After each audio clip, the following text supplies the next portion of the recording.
Here is one professional recommendation. Stay organized by creating a spreadsheet to track all your supplier contacts.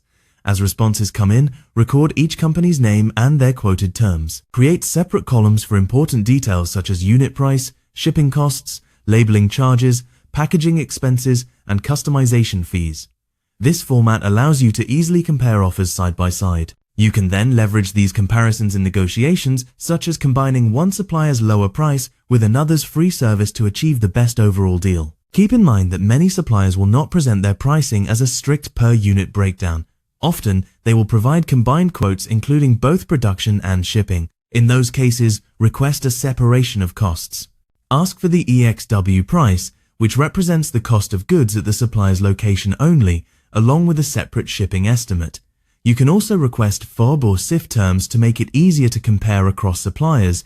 It is even better to ask them to provide an itemized breakdown of every component.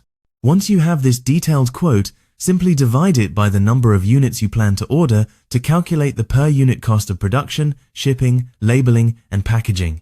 This makes it far easier to evaluate and choose the best supplier for your business needs.